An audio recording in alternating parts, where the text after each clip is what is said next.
ICSE board class 10th के हम लोग ज्योमेट्रिकल प्रोग्रेशन से संबंधित कुछ ऐसे 10 सवाल करने वाले हैं आने वाले दिनों में कि जो बोर्ड एग्जाम में अक्सर पूछे जाते हैं। तो यहाँ पर हमारे पास 2 सवाल हैं और ये दोनों सवाल बोर्ड ने अभी तक अलग अलग फॉर्म में यानी कुछ थोड़ा मोड़ा हेरफेर करके बोर्ड इसे पहले से ही पूछ रखी है। जो पहला प्रश्न आप देख पा रहे हैं कि एक रेक्टेंगुलर ब्लॉक है जिसकी लंबाई, चौड़ाई और ऊंचाई जो है जीपी के रूप में दी गई है। तो मान लेते हैं और उसका वॉल्यूम दिया गया है 260 और उसका टोटल सरफेस एरिया दिया गया है 252। तो सवाल ये है कि इसके छोटे और बड़े साइज, जो साइड छोटा और बड़ा साइड होगा उसके बारे में बताना है। तो इसी सवाल को एसएसएल रीजन में ऐसे भी पूछा सकता है।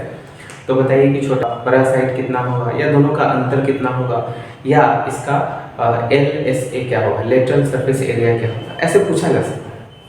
तो ये सवाल बड़ा इंपॉर्टेंट है। देखिए, अगर किसी रेक्टेंगुलर ब्लॉक का अगर तीनों साइड अगर मान लीजिए जीपी के फॉर्म में है वो, ठीक है, अगर वो जीपी के फॉर्म में होगा तो जाहिर सी बात है कि इसका लंबाई को अगर हम मान लेते हैं, लेंथ जो है हमारा LA/R है, जो ब्रेथ है वो A है और जो हाइट है वो AR है, ऐसा मान लेते हैं।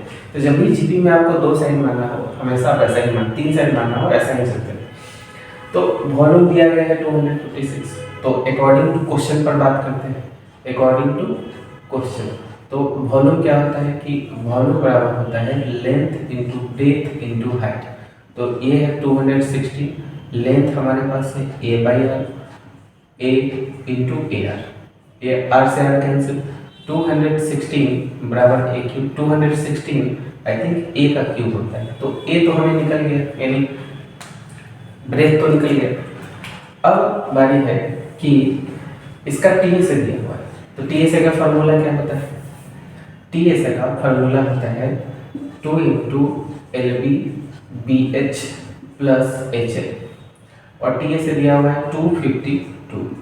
2 इंटू, अब वैल्यू पुट करेंगे यहाँ पर A/R इंटू A, फिर से A into AR plus AR into A/R। Clear? अब इससे इसको काटेंगे, 2 1 जा 2 2 4 2 6 12 126 बराबर ये हो जाएगा A²/R, ये हो जाएगा A²/R। सही है। फिर से यहाँ से तो R से R कैंसिल हो जाएगा, तो बचेगा हमारे पास A²। तो कुछ इस तरह का पैटर्न है। अच्छा, चलिए उसको ऊपर लेते हैं। तो एक काम कर सकते हैं कि A² को सब में से कॉमन करते हैं। तो 216 A² को कॉमन करेंगे तो यहाँ बचेगा 1/R प्लस यहाँ बचेगा R और यहाँ बचेगा 1।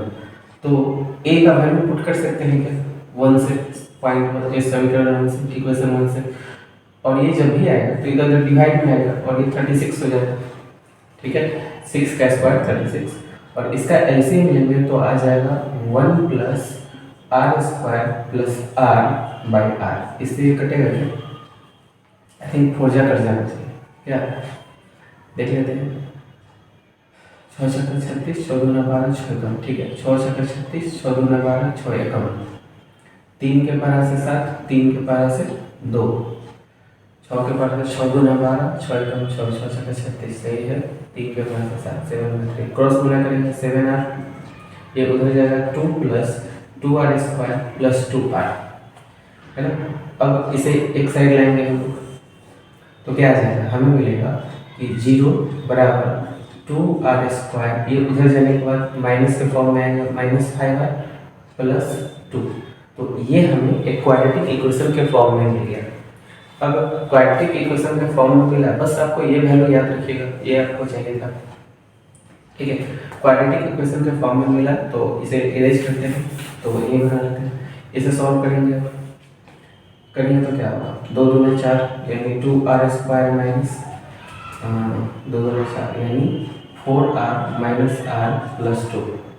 0 बराबर 2R को कॉमन करेंगे तो 1 माइनस 2, सॉरी R माइनस 2 और यहाँ से -1 कॉमन करेंगे तो R माइनस 2। तो हमारे पास 2 वैल्यू मिलेगा, 0 बराबर एक मिलेगा 2R माइनस 1 और एक मिलेगा R माइनस 2, यानी R के 2 वैल्यू मिलेंगे। यानी एक वैल्यू हमें 2 मिला और दूसरा वैल्यू हमें आर का 1/2 मिला। अब आते हैं साइड्स पर बात करते हैं, क्या फिर इसके साइड्स क्या क्या निकले। साइड्स तो यही है हमारा, है ना। तो if r equal to 2 then क्या हो सकता है कि L बराबर क्या होगा A बाई आर, यानी A का वैल्यू तो 6 मिला हुआ, R का वैल्यू हम लोग 2 ले रहे हैं, कट के आ जाएगा 3, B तो पता है तो 6 ही होगा और C पता है AR यानी 6 × 2 यानी 12 सेंटीमीटर।